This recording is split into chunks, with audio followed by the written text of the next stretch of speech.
Halo teman-teman, nggak terasa ya ternyata udah di latihan 3 saja. Jadi kemarin kita atau tadi udah melaksanakan pelatihan satu, pelatihan 2, sekarang latihan 3 di Microsoft Excel.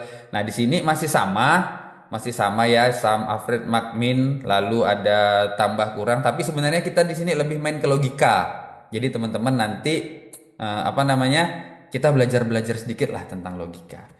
Oke, di sini kita delete mungkin yang di jumlah ya. Di jumlah ini kita delete.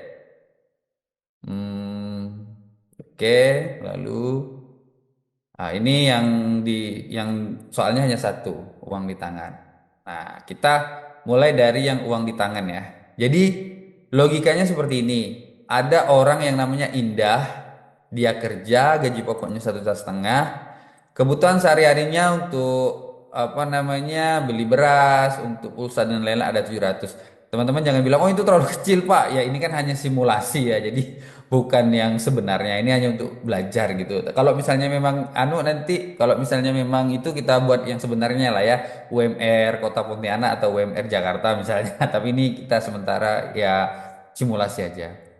Gaji pokoknya 1,5 juta, kebutuhan sehari-harinya 700. Lalu dia misalnya ya entah mungkin ada kerja sampingan, membuat konten atau membuat desain menggunakan Canva, dibayar orang 50. Jadi kalau 4 kali atau 4 kali buat 50 berarti kan kurang lebih dapat 200 ribu gitu. Itu contoh, tapi intinya seperti itu. Jadi bagaimana mengetahui pendapatan dia yang sebenarnya? Nah, ini balik lagi ke logika ya bagaimana. Jadi intinya gaji berarti ini C4 dikurang D4 ditambah E4. Nah, itu logika sih sebenarnya. Kenapa saya ajarin logika? Karena di Excel ini memang mainnya logika.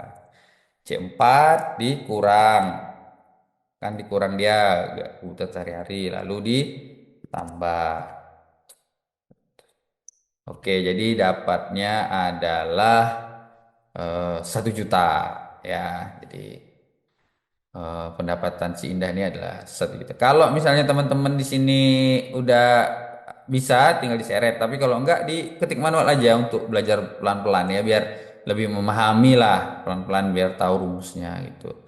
Kalau saya murid-murid yang offline itu di Yali Communication tidak saya perbolehkan untuk diseret karena biar logikanya kecuali udah 2 3 kali ngulang boleh diseret biar lebih mantap gitu. Oke, kita lanjut ke materi berikutnya. Ini yang penjumlahan sama kayak latihan satu ya. Ada sum, average, mak, min. Cuman dibalik ya. Kalau yang tadi kan pertama mak, min, lalu jumlah, average baru jumlah. Ini dibalik-balik aja sih sebenarnya. Rumusnya masih sama dengan jumlah itu adalah sum ya. Sum ini berarti dari C4 sampai C8. Nah, buka kurung, tutup kurung. Nah, boleh diketik manual atau boleh diseret. Oke, sama juga ini bisa kalau mau diseret seperti ini set. Tahuan. Rata-rata tuh sama dengan average. Ya memang ini memang harus dihafal ya. Saya juga bahasa Inggrisnya kacau tapi ya mau nggak mau harus dihafal. Average kayak gitu. Ya oke diseret ini.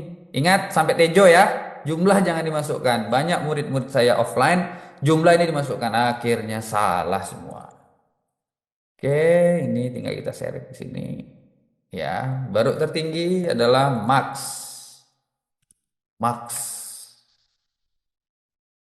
Sampai ke Tejo juga di enter. Baru yang terakhir adalah yang terendah atau min. Seret sampai Citejo. Oke, jadi kurang lebih seperti itu ya teman-teman. Ini bisa diseret sini.